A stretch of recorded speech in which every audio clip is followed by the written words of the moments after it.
All right, folks, it is, oh my gosh, I put the wrong date on here. It is September 23rd. I don't think I can even edit that while I'm on here. Would be nice if it were August, but it is September 23rd. I'll try and change my screenshot later. Today we are going to go over the purchase contract. I will have it on the screen, so if you don't have a copy in front of you, we'll be going through it. But I'm not going through it as if you're reading it and trying to learn it for yourself. I'm going through it as if you are trying to present it, or I will be presenting it to the buyer, right? Because as you work with a buyer, the first thing you need to do, or one of the first things you need to do, is go over this contract. Now, last week we didn't have a recording of it because I had people here live in the office, and I was asking them to work through parts of the contract to present to each other as if one of them was the buyer. Come to find out that seems to be the method that most were using was emailing the purchase contract to their client and hoping for all the best. So they just simply would send it to them and say, sign here. I'm going to encourage all of you to take a different stance at this point, and make sure that you are having a conversation about the purchase contract. There are many things in this that are important, and we'll try to go through that. I do show here the purchase contract, agency, buyer, broker, and tenant employment agreement addendum. These are very important documents as you start working with your buyer. My guess is, for timing reasons, we probably are hopefully going to get through the entire purchase contract. Now, again, remember that I am not doing this as if I was trying to help teach you the contract. I'm doing it as if I were presenting this contract to a buyer, not the seller, to the buyer, as if what are they making their offer with? What are they including? What are they not including? And what are the timelines that are involved with the process, right? So we're going to identify key sections that the client must understand. And yeah, there are a couple of sections that you may actually want to read the entire sentence, right? Or maybe two sentences. Are you going to read line by line, word by word, the purchase contract to your client? I hope not. That is not what they want to hear. They want your expertise on this. And by the way, if you're not reading that contract, I don't know, at least once a month, I didn't get that. try doing that. Go ahead and read the contract once a week. Sit down and just read through the contract, right? Recognize where legal interpretation may be required. You might need to go to title. You might actually need to call an attorney. You might need to call me, but at least understand where there are sections that you need to communicate to your buyer that they may need assistance and they may need to call an attorney, not you. Okay, so we'll see how the purchase contract relates to, go figure, the buyer broker agreement. I don't know about you, but if you'd like to be paid, you need to understand the buyer broker agreement. I am still receiving buyer broker agreements that have $0 in them. And I have to pick up the phone and say, did you plan on getting paid? Because if you did, that document is not going to work for you. And then your agency disclosure. All right, let's get started. Hopefully at home you guys can all see this. I don't know why my little guy, why that disappears here. Hopefully it will just go away. Usually it does.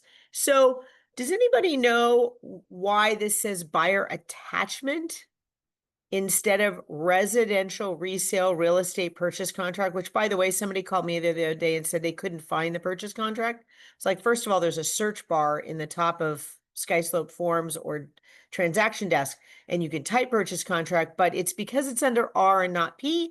So look under residential resale. But the buyer attachment, folks, is on, oops, oh, it's not moving forward, is the very front page. It's actually in front of the purchase contract, and it starts with attention buyer. Now, if you are going over this contract with your buyer, and again, that's what I'm going to be doing, I'm going to be saying, let's start with this top page.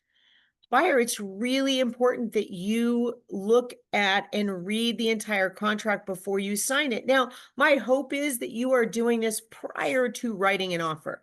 right? So if you have a pre-contract opportunity, a pre-buyer presentation to your buyer, obviously you're trying to get hired first, you need that buyer broker agreement. But then if you have some time before you're going out and looking at properties, that's the time to say, hey, do you have an hour or two that we could sit down and go over some of this paperwork when you're not stressed, when you're not trying to get that offer in because it needs to be in at 7 o'clock. And by the way, it's 5:30 right now. That's not the time to try and go over this. So am I going to sit here and say, review the residential seller property disclosure statement? This is the information that comes from the seller. No, I'm going to say, look, there's something called, I'm going to refer to it as SPUDS, that's SPDS. That means the seller property disclosure statement. You may see that acronym places. This is information from the seller. If they're, please read through this. I may also at this point say you're going to receive that in how many days? Anybody online want to share that out loud? Maybe I'll come back to it if nobody answers, but we'll talk about it later. If they're reading through the seller property disclosure statement, if they have questions, they need to let me know within 5 days so we can ask questions. And they need to understand, buyer, that you have the opportunity to do all sorts of inspections. That's up to you. You're the one guiding the process of the inspection period. You can have a general home inspector. If mold is of concern, you can have a mold inspector. If there's a pool or if you're concerned about the roof or the air conditioning, those are things you can inspect. Now, really important is, buyers, you need to understand if square foot is of concern to you, that is on you to do during the inspection period. And in an odd twist, the person that usually does the square footage is the appraiser that is usually done after the inspection. So again, if it's of concern to you, that needs to be done by you. And then you need to verify that it is on sewer or septic. Look, some of you don't understand the importance of insurance. I don't know how many of you are homeowners, but if you have not looked at your homeowner's insurance, take a peek at it. Most people I've talked to, the insurance went anywhere from 30 to 50% up this last year, and everybody's hurting because of that huge increase in insurance. Now, that's not because of something specific here. It is because of insurance across the country, floods, fires, etc. That is going to affect everybody's homeowner's insurance. So, please prep them to start thinking about, do you like your insurance company? Have you checked out the price of your auto insurance? You always want to have somebody compare auto and home insurance at the same time. If you've got a college student, maybe you have renter's insurance as well. All those things come into play. So obviously, boy, if you're getting to this, apply for your home loan. That should already be a must before you're ever even meeting with this buyer, because you shouldn't be taking them out looking at homes. But once they've applied, they need to do more in the process once they find a home and once we go under contract, right? Now, this is one that I think most buyers skip over, the next two. Read the title commit within 5 days of receipt. Funny thing, I got a call from an agent last night that said, sold a property a couple of years ago. The buyer wants to do an addition and just found out there's CC&Rs. There was no HOA. Why on earth would there be CC&Rs? Oh, I kind of chuckled. I said, well, that probably means you nor the buyer bothered to view the title report when you got it, because it would have commented on the CC&Rs in the deed search. And I said, most homes that were built a while ago, prior to HOAs that most of you are familiar with, had CC&Rs. They just didn't have HOAs, or the HOA has gone defunct. Doesn't mean the CC&Rs have gone defunct. So please make sure you are working with your title company and that you yourself know how to review that title commitment. And maybe we'll ask our title people to do a presentation on this either later this month or next month about how to read those title reports and some key things in those. But also, if there are CC&Rs, when those are delivered, the buyer needs to look at those. Now, let's see, what time is it? I've gone 10 minutes and I've gotten through page 1, none of which is the actual legal document, just the overview. So we've got, what, another 11 pages? Let's get started. Oh, Here you go. The last one is conduct a thorough pre-closing walkthrough and make sure you, as the buyer's agent, are getting a buyer walkthrough form. Now, really, really important, you can obtain information through the buyer advisory at aaronline.com, manage risk buyer advisory 3. Now, hopefully, when you are doing your initial meeting with your client, you are getting them that buyer advisory as a link so that they can review it. And then again, you can tell your buyer if there's something of concern to them, they can reach out to other people, experts in the different fields, to give them that information and answer their questions. But they should verify things that are important to them. Now there's one more on the very, very bottom. What does that say? Warning, wire transfer fraud. Let's see if we can go over and see which documents actually do we need done prior to going out and doing showings.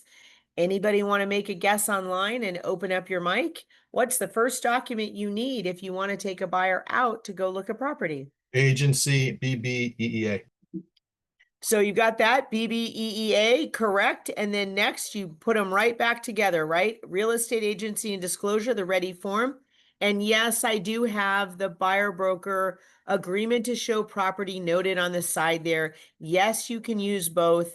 Personally, I recommend you stick with the BBEEA and not the one to show property. But if you truly want to do that, just understand that you don't get paid unless you actually write the contract. The next one is our Realty One Group affiliated business arrangement. That's the ABA. While you do not need the seller to sign off on that, you must send your signed ABA over to the seller so they understand the relationships Realty One Group has with title, with lenders, with home warranty companies. It's important that those are disclosed. The fourth document is the buyer advisory. And any guesses on what that fifth document now that we ask for in the pre-contract status, what is that fifth document? Anybody online? Market conditions. How about I've got a hint at the top of the page?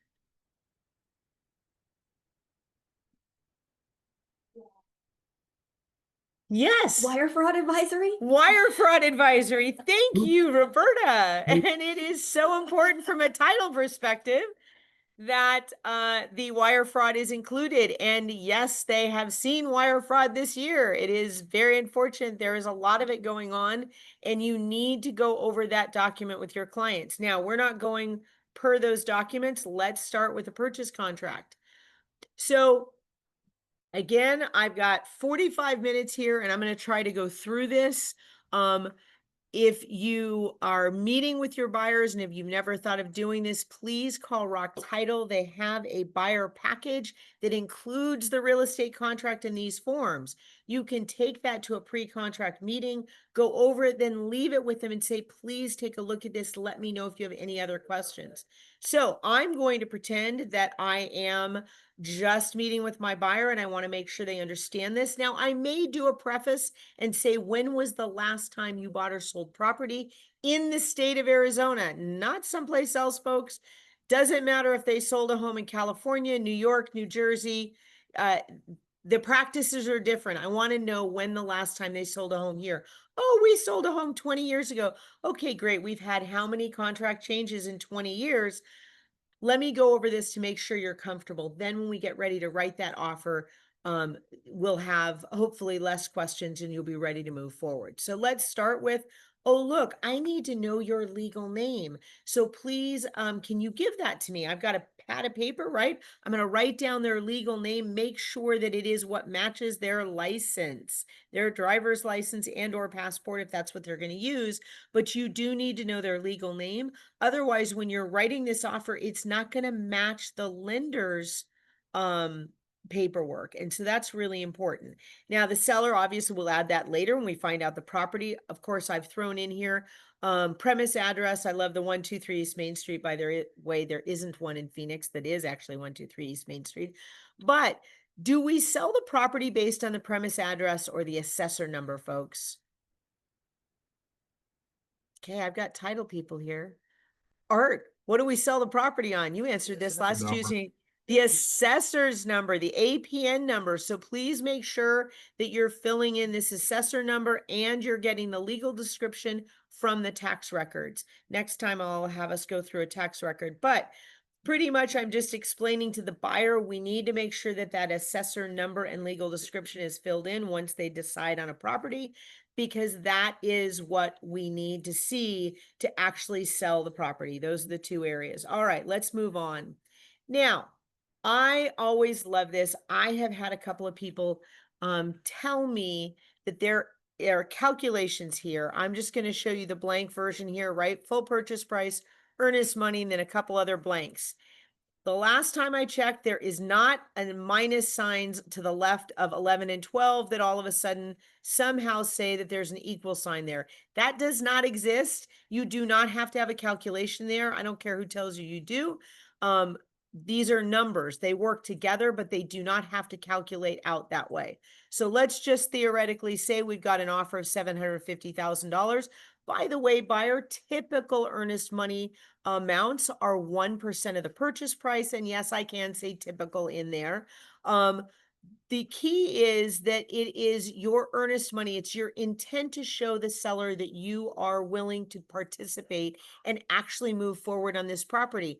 Who offers $1,000 as earnest money on a $700,000 property? Investors that don't want to tie up their money. They may be wholesalers. They'll get the $5,000 from somebody else, but they don't want to pass it on to you. So only put $1,000. But buyer, what I want you to understand is this money can be used for all of your buyer acquisition costs. It can be used for your down payment, or it can be used for your closing costs. Oh, by the way, have we not talked that you actually have closing costs other than the purchase contract, right? The reason there's no subtraction in here is you do have other money in a purchase that actually comes into play, which is your closing costs. If there's a loan, that could be anywhere from 2 to 4%, depending on down payment assistance and other things that tie into those costs. Title, escrow, lender fees, taxes, prepaids, HOAs. I mean, there's all sorts of things that come into those closing costs. You do not see that listed in lines 10 through 13, right? You see purchase price, earnest money, down payment, and usually first or possibly a second loan, which is why it's called first loan. We have used line 14 before. You just add a dollar symbol. It doesn't have one, but you can add it in there. Right, so down payment, these are additional funds at close of escrow. And then your first loan, as in first, not the company, because you can have a second loan. Again, I did not subtract the 7,500. I just took 750 minus 150 equals $600,000. Okay. So I need the buyer to understand how their money has to maneuver. And this might be the opportunity to ask, where is your earnest money coming from? Where is your down payment coming from? Oh, you do have to sell a house, or oh no, it's in stocks, but don't worry, I can sell them overnight. Well, let's just have you double check that they can be sold overnight, because some things are not sold overnight now. Some things have to round off to the end of the month or the end of the week, depending on what type of trust or what type of stock they're in, or investment account. Maybe they have to sell a car. I don't know what they're selling, right? But you need to find out and have this conversation. Now, I went ahead and checked wire transfer, but you really do need to check with your clients in terms of how the earnest money is going to be coming to title. Depending on their age, do you have a checking account? Do you have a checkbook? Oh, no, you don't have that. All right, then let's look at the other ways you can do it. Money orders are not a fun thing when you're looking at $7,500, because money orders usually cap out at about $500. They can get a desk check from the bank. Yes, that does mean they actually have to go to the bank and get the check. They can't just call up and say, hey, could you send me a desk check? They won't do that. They have to walk in and say, hey, can I have a check for the money in this account? They can do a cashier's check. Desk check and cashier's check are two different things. Both are acceptable for earnest money, but there are two different options there. Now, it is very important in your preset that you actually have the box for escrow company checked. Realty One Group does not have a broker's trust account. And this is also why we do not do any property management. We do not have a trust account. Cannot accept money on behalf of somebody else. The money will have to go to an escrow company, or title company. All right. Look at this. If it's an all cash sale, oh, did I forget to tell you, buyer, you need to provide a letter of credit or source of funds from a financial institution documenting the availability of funds to close escrow. So let's say you want to close in 3 days, but you have to sell that stocks, bonds, whatever it is. Can you actually get it and turn it around in 48 hours? Because you actually have to have it for the close of escrow, not on close of escrow, but leading into it so you can actually close on that day. So, and notice that there's in bold is attached here too. So buyer, understand when we get ready to write this offer and you're doing a cash transaction, I've got to have that letter of credit of proof of funds. It's fine if you're all chummy with the bank. That's not a problem. Go see the manager. We'll need to get that letter of credit in advance. Because guess who's not available on a Saturday or a Sunday? A bank manager. They're not around. Funny thing about that. I don't care if you've got $1 million in the bank. They don't work on Sundays, right? But they want to write the offer on Sunday. It says it is attached here too. Again, you got to do a little work up in advance, right? Attached here too. All right, let's move on. So, close of escrow. This is an opportunity to explain to your client, the buyer, right? Close of escrow occurs when the deed is recorded, not when we go in and sign documents, not when the money transfers, but actually when it's recorded at the county recorder's office. Guess who also does not work on weekends or holidays? The county recorder's office. They close at 5 o'clock. And escrow. Well, sometimes escrow's around, but they definitely still can't record with the county recorder's office. Now, the other thing is that you need to understand that if you are planning to close something on the last day of the month, on the last day of the quarter, understand there are a lot of other transactions that are going to be going through the county recorder's office. So please understand that if you're doing some back-to-back closing, don't put it on the last day of the month or the last day of a quarter. Fridays are rough too. And Fridays are rough as well. I personally like Wednesdays or Thursdays as my close of escrow date. Yes, Art? The county, Apache, Gee, I think Mm. not record on Friday. They're the only one that I know of, but still, you gotta know. Just So if you did not hear that, Art says that in the state of Arizona, the county of Apache, actually their recorder's office does not record on Fridays. So you would have to do it either on a Wednesday or Thursday. The reason I prefer Wednesdays or Thursdays, if it rolls over, you don't lose an entire weekend. Rolls over, you can get it done either on Thursday or Friday. If Friday doesn't close, you can't do anything till Monday. You're stuck. So you're done. So again, please look at a calendar, double check that you don't have, say, Veterans Day, which is on a Tuesday, but our offices are closed, right? Business offices are closed, county recorders are closed. So please look for those odd holidays and avoid those. If you've got a holiday on a Monday, trying to close on Tuesday is tough. Honestly, trying to close on the Friday before a 3-day weekend, avoid it. Help yourself out. Now, to your client, what you're actually talking about here is you do need to deliver these earnest money funds, right? And so, and that at close of escrow, they have to deliver the funds to close. That means they have to be prepared to send those. I recommend the day before, because on line 28, it says insufficient amount and insufficient time to allow close of escrow to occur on the close of escrow date. Now, little discussed, but 29 and 30 says the buyer acknowledges that the failure to pay the required closing funds by scheduled close of escrow, if not cured after a cure notice is delivered pursuant to section 7A, shall be construed as a material breach of this contract. The earnest money is not refundable or may be subject to forfeiture, right? So may not be refundable.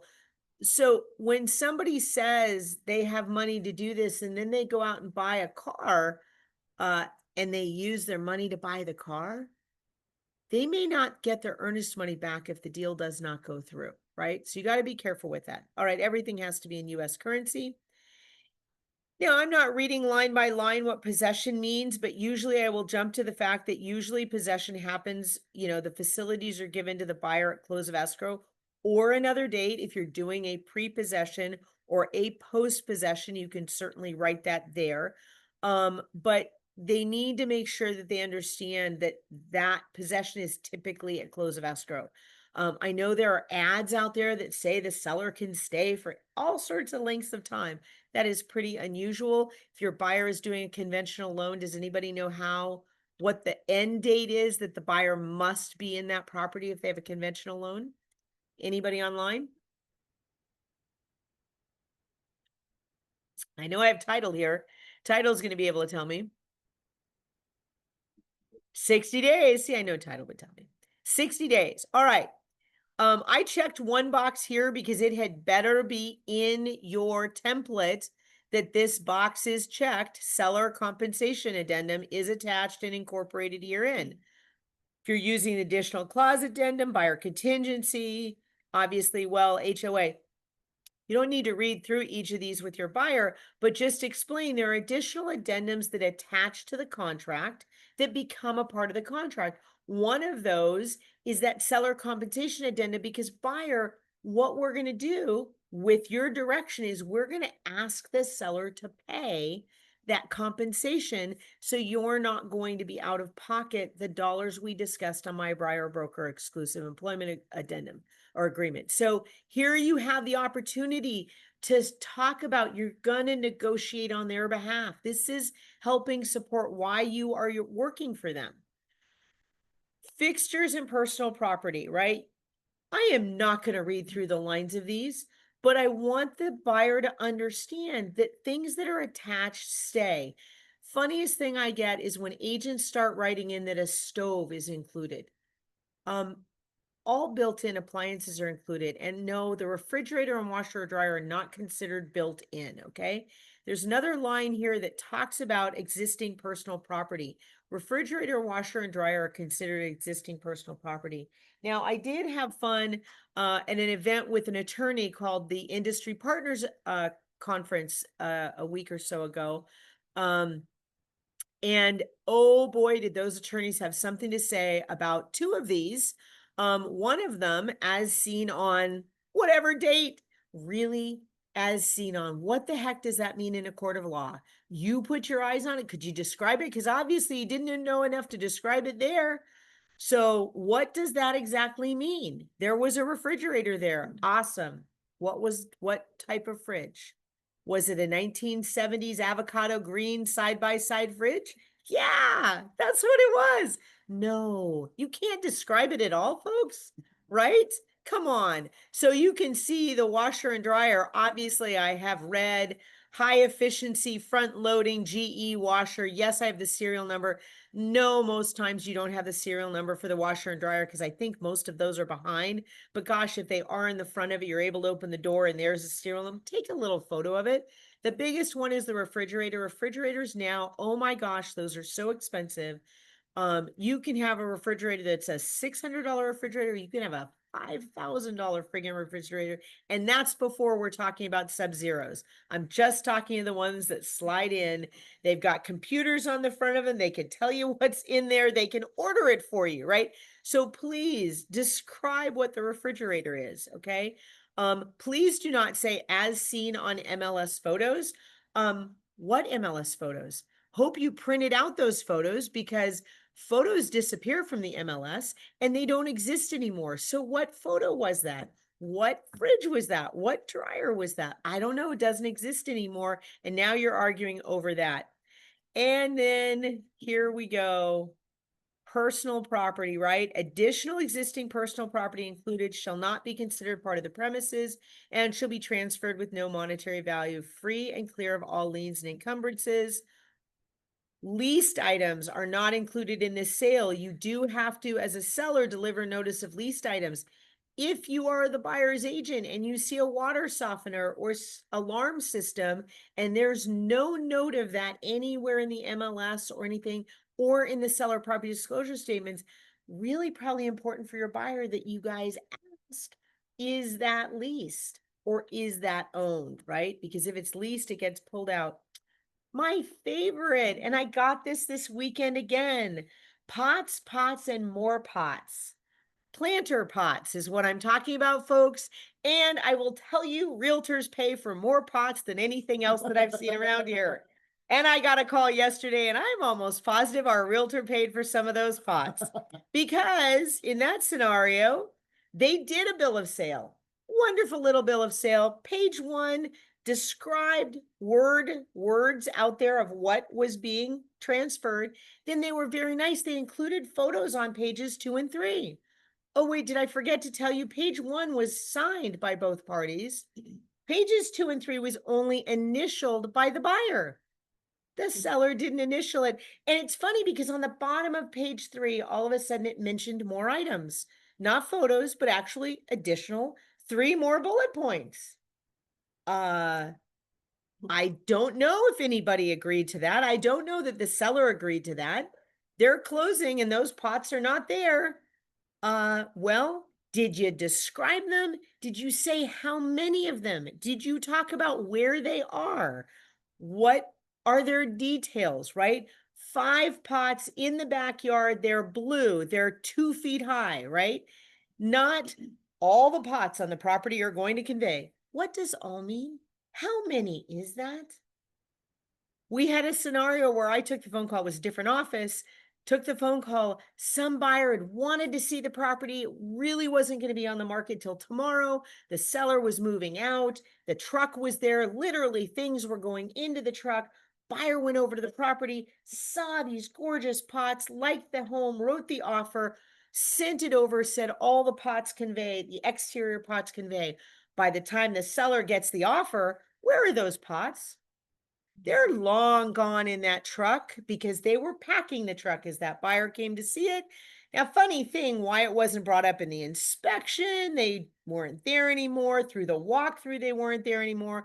But guess what that buyer's agent was doing on close of escrow? They were going and buying pots for their client because they weren't there anymore, right? Now, that could have been solved by saying the 3 pots in the front yard.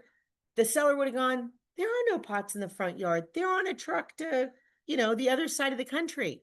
Please, quantity, location, description, details, and on behalf of title, they do not want to have anything to do with your bill of sale. So take care of it separately. That has nothing to do with title. All right, so let's move on. It's very convenient. Before you get to section 2, there's a little line. Line 68, if this is an all cash sale, section 2 does not apply. Go on to section 3. That means the entire financing section does not apply, okay?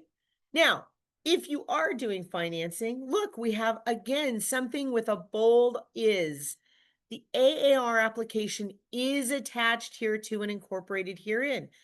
If you don't have the pre-qual form, can you send the offer over? You can, but can they present it? Because a document's missing. It says it's attached. So this is where you have to work with your buyer to say, this is why I want you to talk to a lender before we go look at properties. Because if you find a property you want, we can't even write that offer and submit it. How are you going to feel when I get the phone call saying we're looking at offers tonight, we have multiple offers? You're like, but I want it, I want it, I want it. And your lender is nowhere to be found. Okay, so let's get the pre-qual in. Loan contingency. I'm not necessarily going to read every paragraph, but this is one that I might talk to a first-time home buyer about, right? There is timing at the end of this transaction that is critical for me to help protect your earnest money if we're running into any complications. No later than 3 days prior to the close of escrow date, buyer has to do one of several things. They either have to sign all their loan docs. Somebody please find me a lender that does that. Or 2, deliver to seller escrow company notice of loan approval without PTD, means prior to doc conditions, and the date of receipt of something called the closing disclosure. I love how many times we use the word CD different places. But it means that the CD had to have gone out to the buyer and that they have proof that they've delivered that. That is probably what happens most often is number 2, right? Or number 3, deliver to seller or escrow company, and I would say and escrow company, notice of inability to obtain loan approval without prior to doc conditions. So in other words, they don't qualify. Inability to obtain loan approval without the prior to doc. Those are the 3 things that need to happen no later than 3 days prior to close of escrow. I think most agents miss this. They don't bother to use a cure notice if something hasn't come in and they're the seller and they haven't asked because they've been in conversation. They know everything's going fine, right? Until it doesn't. Here are opportunities as this listing agent that you can issue a cure notice, but you need to be on top of what is being provided and what is not. Again, talking to my buyer, I may in fact have that conversation about those things. Unfulfilled loan contingency, there is actually a document that is unfulfilled loan contingency document that says that this contract shall be canceled and buyer is entitled to a return of earnest money. I'm not reading this whole paragraph. I just want my buyer to understand if for some reason they cannot qualify, most reasons they cannot qualify for the loan will allow them to get their earnest money back. We're not going to go into detail on that. Interest rate and necessary funds.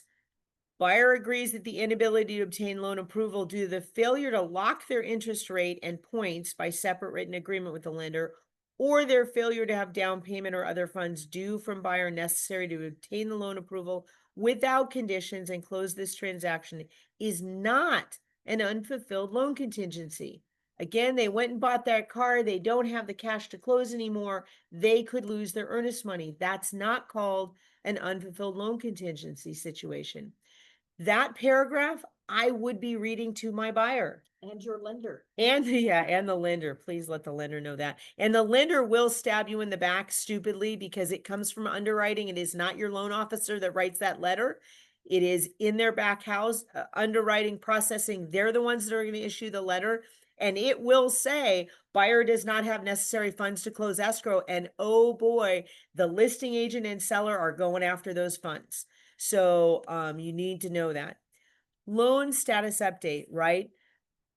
Explain to the buyer that as they work through the process and the first spot is 10 days in, right? That the buyer needs to deliver the loan status update to the listing agent or the seller. Now, who is the one delivering this? The buyer. Trick question. Lender does. The lender doesn't have to. And if you get an out-of-state lender, they may not have access to Arizona LSU loan status update form. You can send it to them, which would be the good thing to do. But you know what? If the lender says, I won't do this, like credit unions, we don't use that form.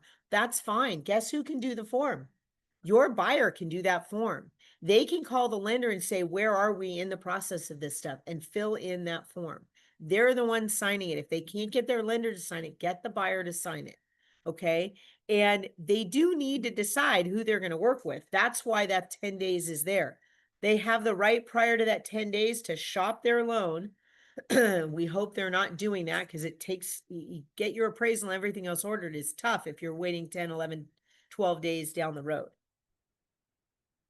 But you do want to make sure that you get an LSU. Some people are like, yeah, it doesn't matter. Oh, yes, it does. If you don't know what is going on with that loan processing as a listing agent, that's critical for you to know that they're actually doing what they're supposed to be doing. And again, your opportunity as a buyer's agent, explaining that you are helping your buyer make this a smooth process by making sure that these documents are being passed on, that you are staying on top of everything on your end.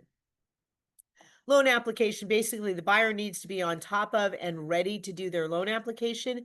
So this would be part of that conversation when the buyer says, yeah, I want to write an offer today and then I'm going on a cruise for the next 10 days.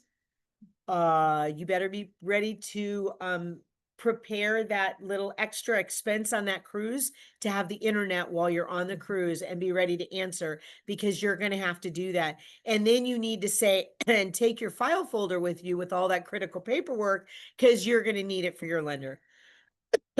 Okay. So loan processing, again, here's the within 10 days after receipt of the loan estimate, buyer has to do some other stuff to move forward. If I've got a good lender, I may not be going through each of these paragraphs. If I have a first-time home buyer, I am working through these paragraphs to help them understand they need to be talking with their lender and understand that over the next 30, 45 days, they have certain things that they need to participate in. They need to respond to the lender to get them their information, right? Obviously, the type of financing is very important. Hopefully you already know that before you're sitting down with your buyer, what type of financing they're getting, because that's going to make all the difference in the world, right? And that there are other costs to purchasing the home. There are loan costs, closing costs, right? And look, we can ask the seller possibly to participate in that.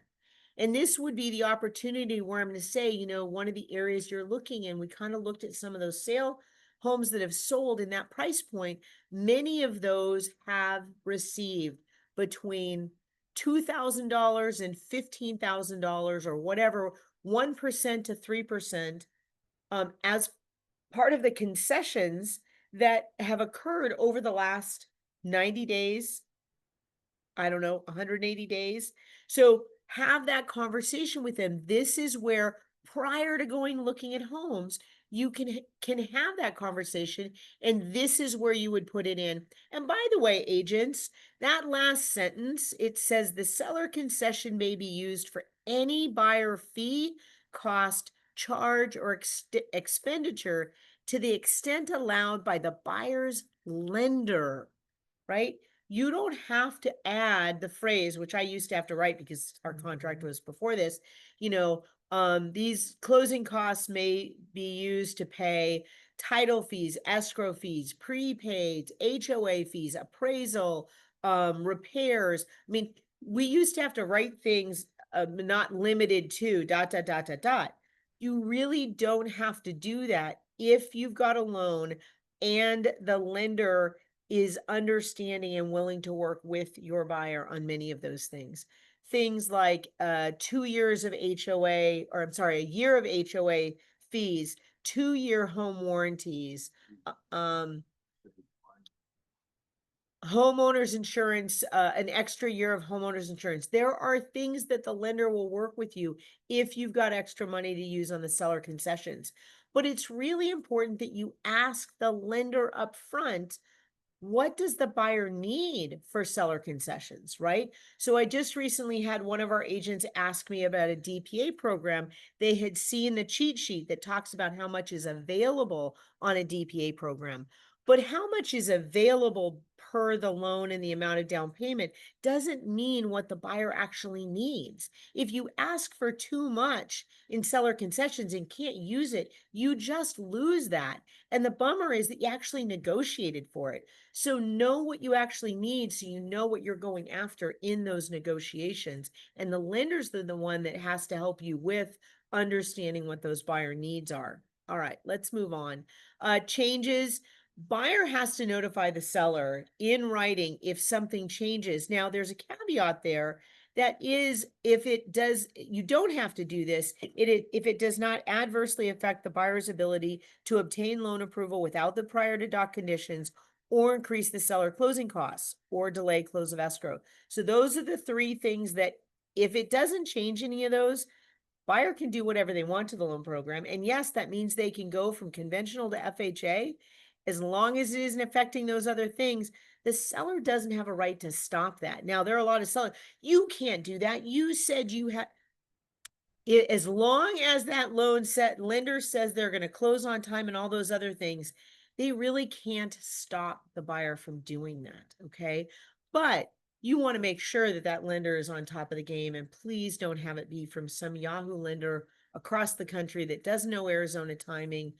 you know, please, hopefully you know that lender, right? Because you need to know that when you're moving forward. Because I can tell you if it turns and doesn't end up closing, your buyer's earnest money could potentially be at risk. Okay, appraisal contingency. Here, what you just have to explain to the buyer is this is another one of the contingency options in the purchase contract that gives the buyer the opportunity to cancel if the property does not appraise for the purchase price, right? And this is per the lender for at least the purchase price. Remember that if it's an all cash sale, this does not apply.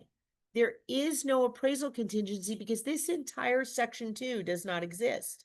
If you're doing a cash sale and you want an appraisal contingency, you have to get that language and add it back into the contract because this section does not apply.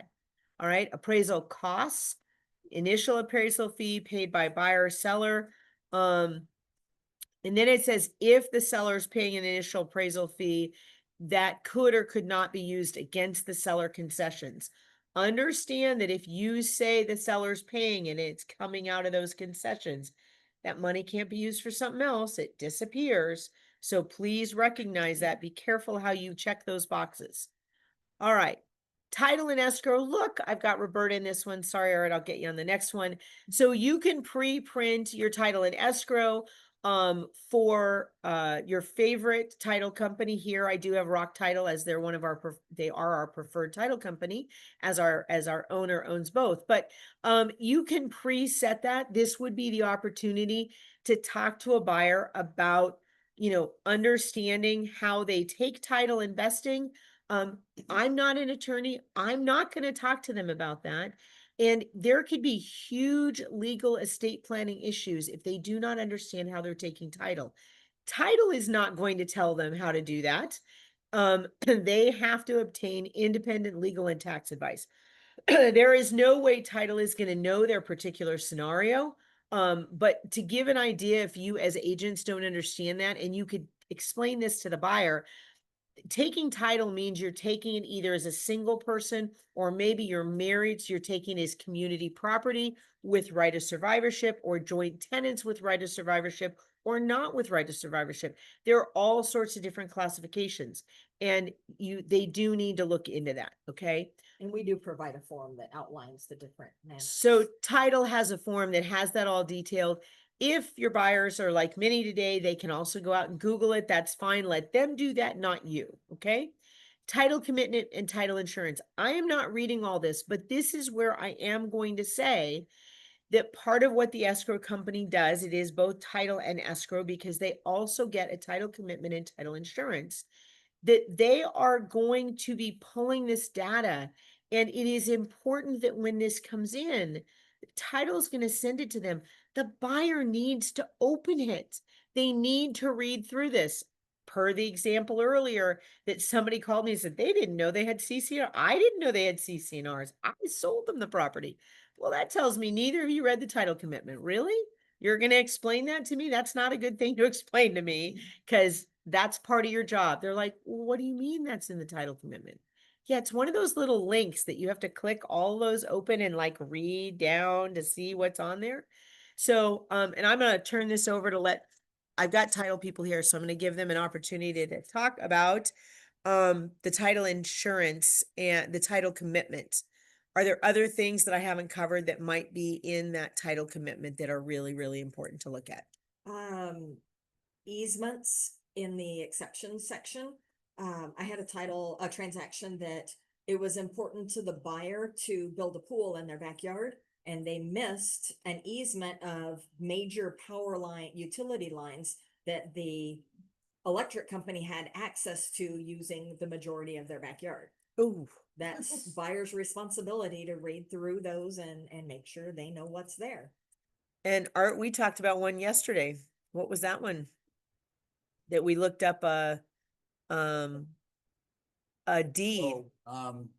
We had one that said it was a condo, a townhouse and a condo, and we had to go actually look at the last recorded deed. And it actually stated that under the declaration of horizontal regime, which basically means it's a condo, not a townhouse. Right, because a townhouse is vertical, it includes land and air. it goes vertical, right? And a condo is horizontal. It's only the square box of where the building itself is, what you own, that The- little square. The other thing, line 129, so many sellers get to closing and don't realize that they have to pay for the owner's coverage of title insurance. And it's outlined right there, shall be provided at seller's expense. So that's for a listing agent need to have that conversation that, by the way, you are paying certain fees in connection with your sale. Okay, I'm gonna move on here real quick because we're wrapping up and I've only gotten to 3C. That's a problem. So we'll continue for a little bit. Additional instructions, the escrow company provides a notice of the sale to the HOA to get the HOA information. If it's a small HOA, then it may be that the seller has to do that. So you just have to look. Tax prorations are based on close of escrow based on the latest tax information. When is this a critical issue? Anybody online want to comment on that one? Right now. We just closed in that one. It's So, really huge because of, depending on the time of year, depends on when that tax bill has gone out and when it's going to go out. The other thing, which wouldn't apply to this contract, but new home construction, you better have a conversation with your buyer if you're going to new home sales. Please be aware, buyer, tax prorations on new construction are based off of land sales, not the improvements on that land. And come a year from now, you're going to get a bump up on what your taxes are going to cost. And that is not a little bump up, right? That's 150, it could be. Right, I was gonna say between 150 to 300 to $500 a month, depending on where you are with what type of property you're buying, okay? Release of earnest money. This is something that all of you should be talking to your buyer about, right? If there's a dispute between the buyer and the seller, right, that are having a problem, that earnest money that is deposited with title, which is a third party neutral zone, right, is up to the title company to release. Now, we can do our best to try and mitigate those potential losses, but ultimately, that earnest money is at risk, which is why some agents are like, yeah, just put $1,000 down. Well, your buyer really wants the property. They need to put more than $1,000 in earnest money down there to try to show their interest and intent. Okay, so prorations of assessments and fees that are not a lien, right? They're not a lien as of close of escrow. So HOA fees, rents, irrigation fees, and then if assumed, insurance premiums, interest on assessments, interest on encumbrances, and service contracts are prorated as of close of escrow. So they need to understand there could be these other things that come into play as part of those closing costs. Now, if there's something that is an assessment, that is also prorated at close of escrow, but there could be some additional charges for that. Is that correct? So, all right. Disclosures. Okay, I'm going to do disclosures and then we'll have to pick up next time around. All right, so here, what I'm going to talk about with the client is there are two things that they receive once they've gone under contract. One is the seller property disclosure statement from the seller. Now that they receive within 3 days. The insurance claim history is a 5-year claims history, and it is delivered within 5 days after the receipt of the claims. 5 days of after contract acceptance, and then the buyer on both of these cases has to respond within 5 days after receiving them, or end of the inspection period, whichever is later. Foreign sellers, this is going to become a huge issue. We're going to hear more from title on another day about the changes to FERPTA, because this is going to affect our buyers a great deal. We don't have all the information right now, so we're not going to go into the details of it, but I would be just explaining if the seller is a foreign person, there could be additional paperwork and documentation that will be required. I'm not reading the paragraph, right? Lead-based paint. Oh my gosh, look, in 28 years, I have had one person ever provide me literally a file folder on the lead-based paint. Doesn't matter, we still have to provide this document.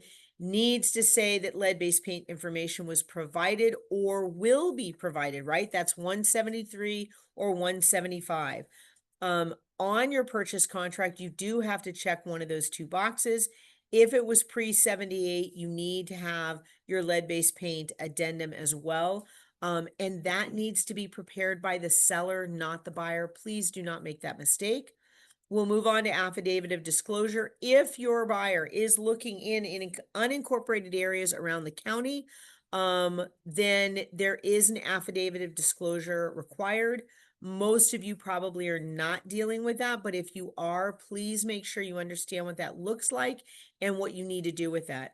Changes during escrow. Look, the seller, just like the buyer has to notify the seller has to notify the buyer of changes during the escrow process. Let's say the water heater stops working. The seller is obligated to let the buyer know, oh yeah, the water heater stopped working. I'm leaving it for you to fix. No, it doesn't work that way. Nor can they just put a Band-Aid on it and go, oh yeah, we fixed it. No, no, no, that does not work to put a little sticky tape on it and say, yeah, it's no longer leaking. They have to show you what they did to repair it. And the buyer has to say, okay, I'm all right with that, right?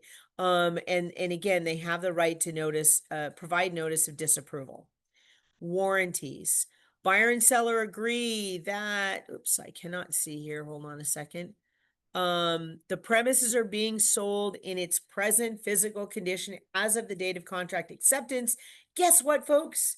The property is being sold in its as-is condition when you write the offer, right? Or when the offer is accepted, okay? So I always love it when people insist that they write in there, the buyer's like, well, just tell them I'm going to buy it as is. They're already buying as is. Says that on lines 191 to 192. So let's talk about that really quickly. When I get down to this other section, I will show you, whoops. Condition of the premises, right? Buyer and seller agree as is, okay? So warranties that survive closing, they warrant that the seller has disclosed material latent defects. That survives closing, folks. If your seller's not being truthful, that could come back to bite them. There's quite a few things in there. Am I going to read all of this? No, I'm not, but I'm going to just say there are things that do survive closing, material latent defects. Of course, you have to be able to prove that they knew it, but that is there. Buyer warrants that the buyers disclosed to the seller information they materially or adversely affect their ability to close. Oh, by the way, you know, I've heard layoffs are imminent at my company. They have to convey that? No, but they better make sure you know that. And if they really are at risk, maybe they need to hold off until they know they're not going to lose their job. Because guess what? In that escrow period, if they lose their job, that deal is not going forward, right? If that was the way they were paying the bill, they were getting a loan, they have to have the job. And that's one of the last things the lender does is call back the company to make sure they have that job. They call the company and find out they lost the job 4 days ago. Guess what? Your deal is dead, period. So the other part of this is the buyer warrants the buyer is not relying on verbal representations concerning the premises except as disclosed. I love writing the word none in here. If the buyer has gone to the property, they've seen it themselves, they better not be relying on verbal representations. And why would you not explain this to them in the contract? You don't have to read the whole thing, but just explain that we're going to take you to these properties. We want to make sure that you've seen these properties. If for some reason you are relying on some other verbal representation that I don't know about, I need you to explain it to me because we got to put it on this line. Otherwise, we're going to put the word none in there. All right. And we're going to go about 15 minutes late here. So due diligence, inspection period. Buyer's inspection period shall be 10 days or a shorter amount of time. This is the time you have that conversation with your client to find out, oh, they're going on that cruise for a week and it starts in 8 days. And they're not going to be available. So they'd like to do the inspection after they return. You're like, what are you doing to me, right? So you need to know what the buyer's timing is, okay? And let's say it's a husband and wife, and you're dealing with the wife and the husband is traveling to Japan for 4 days, right? I mean, you need to know what their travel schedule is. That may sound funny. And yes, there are certain things that can be signed electronically, not a problem. But if they're the person that does all the repairs around the home, they want to be there for that inspection. Well, when are you going to be in town? Let's make sure we've got enough time for this, okay? Somehow we forget to tell their agent, Mm. oh, hey, by the way. Yeah. oh, we're already in wherever. Yeah, we're and it's- someplace else yeah, we're now. already in someplace else, so I find it funny, but not at the moment. Not at the moment, yes. That you have to remind them, hey, if you are traveling, please let me know. But here's the preface for this, right? If you're going over this purchase contract before you found a home, before you are ready to do that, this is when you're having that conversation. You can have 10 days, but you only get one shot at the pie, because at the end of this, well, wait, I'll come back to that in just a second. Square footage. Again, I said this earlier from that very front page, if square footage is of concern, it has to be done during the inspection period. Usually this is pretty easy to see. If you know there have been additions and you're kind of like, something isn't adding up, have them figure out how to do that. You can actually, Home Depot will measure. They used to do measurements. There are other ways. You can now use the Kasi app in the phone to do that through ARMLS. So do work with them on that. I really don't want you doing the square footage. They need to figure it out themselves. Wood destroying organisms, that's another word, yes, for pests, but it is more than that. If you've ever seen dry rot, that is also considered wood destroying organisms, because the water and everything ends up destroying that wood, and it starts literally crumbling. So you can do to have the buyer know that they need to do tests for that. Get the feel for whether your buyer's like, oh my God, if they have termites, I'm not buying a house.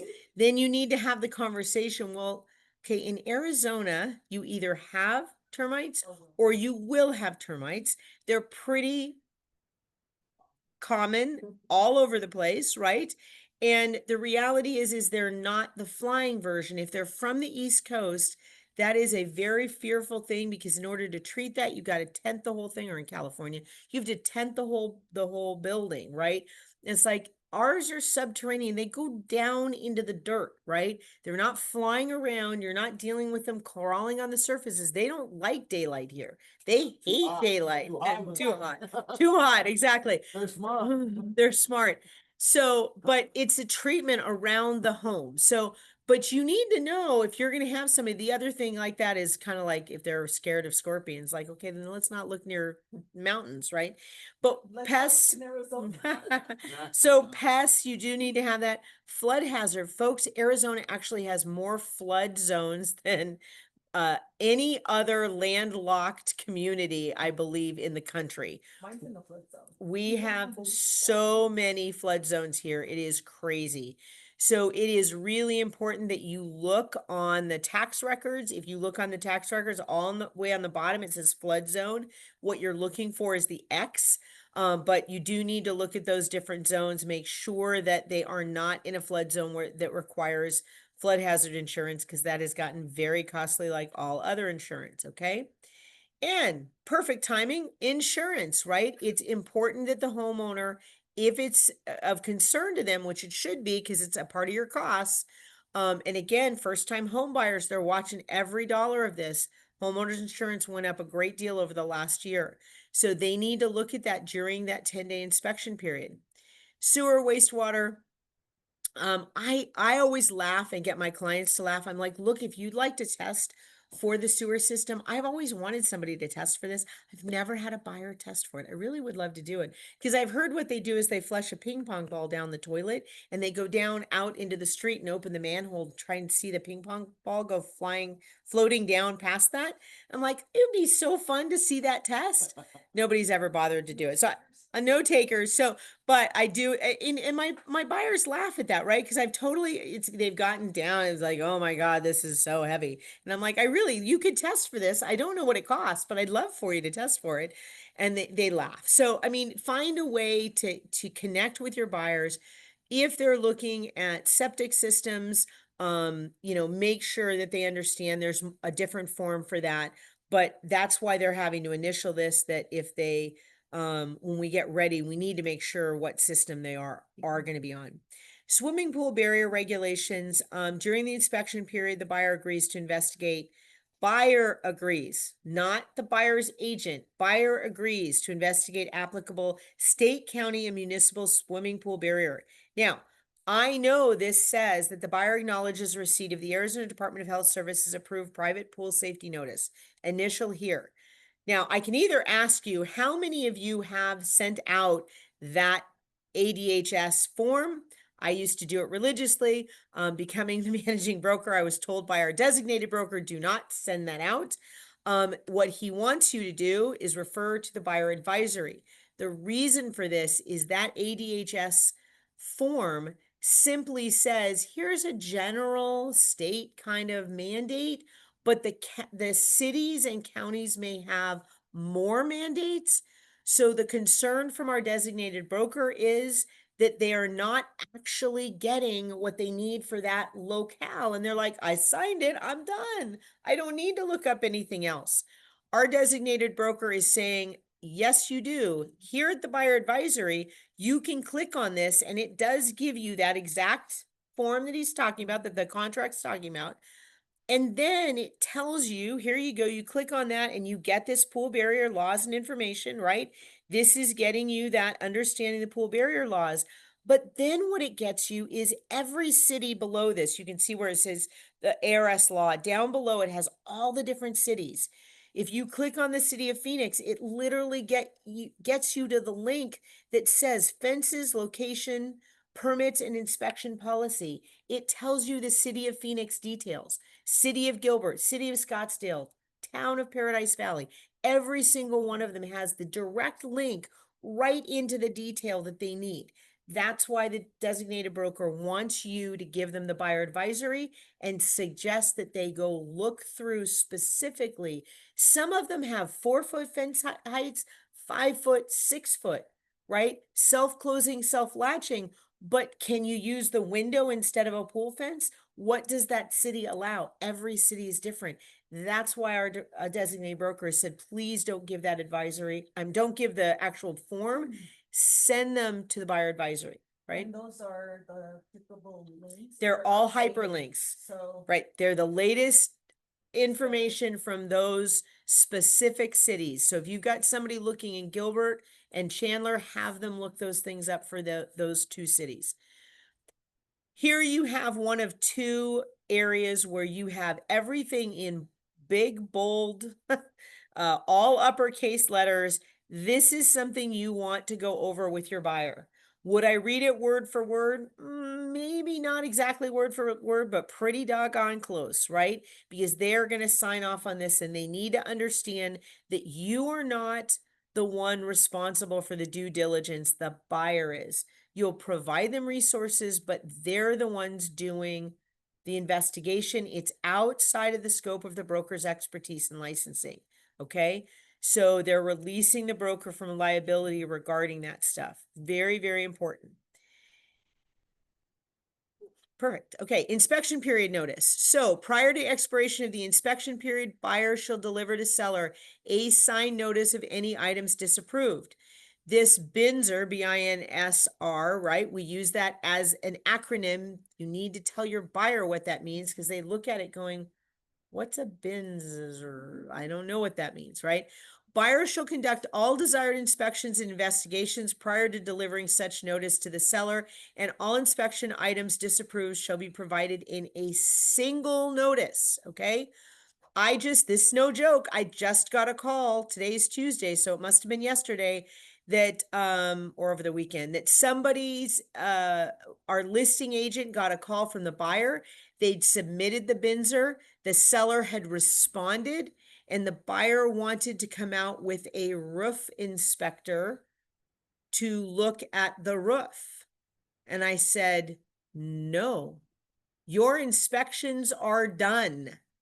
They are not to go back to those premises at this time. Respond with either you're moving forward or you're canceling, but you don't get an opportunity to have another inspection. It says buyer shall conduct all desired inspections and investigations prior to delivering such notice to the seller. They'd already gotten it back from the seller, right? You can't go look at stuff again.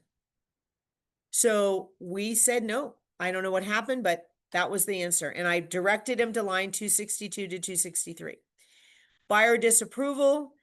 Now, here's an option. Somebody wants to do the as is. Here's what I will offer you up. Buyer disapproval. If the buyer, in buyer's sole discretion, disapproves of items herein, buyer shall deliver to seller a signed notice of items disapproved and state in the notice that buyer elects to either immediately cancel this contract, and yes, they have to specify items disapproved. I'm not going to go into that detail. And then you have an or. So if in fact your buyer wants to tell the seller, we're not going to ask for any repairs, we're not going to ask for you to address, which means provide dollars, right? Address. We're just going to have the cancellation option at the inspection. Then guess what? I think you could delete lines 273 to 284. If your buyer truly wants to say, I'm not going to ask for any repairs or money, either one, I'm just going to get a free pass to take a look at it. If it's too much for me, I'm out of here. Right? If you get rid of 274 to 284, you don't have any of the 5-day back and forth, right? You don't have the option to provide the seller an opportunity to correct or address the items disapproved. Now, it doesn't mean you can't negotiate something, but you don't have that 5 days. You don't have the extra 10 days going back and forth, which I always love when somebody does a 12-day closing and a 7-day inspection period. You realize that it's 7 plus 5 and 5, which is past close of escrow. So if you want to get rid of that and truly say your buyer wants to move forward or wants to cancel, only options, instead of saying as is, get rid of 274 to 284. You're done. Okay.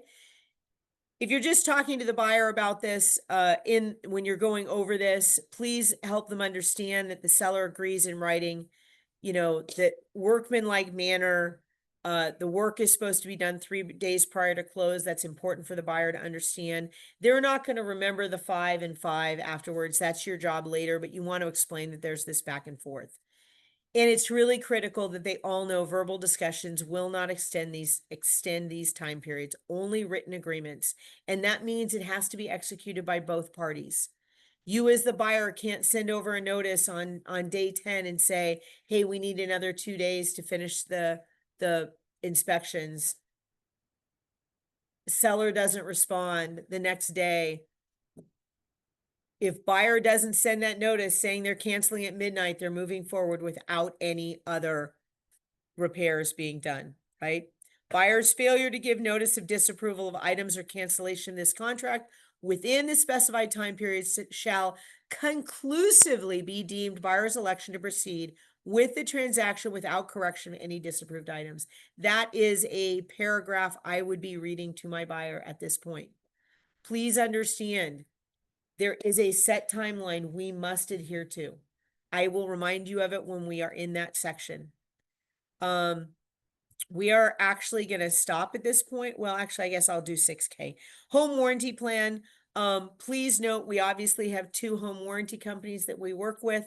Realty One Group works with both American Home Shield and Old Republic Home Protection. You can offer a home warranty or ask for a home warranty to be paid by the seller, or the buyer can say they're paying it, or you need to decline on line 296.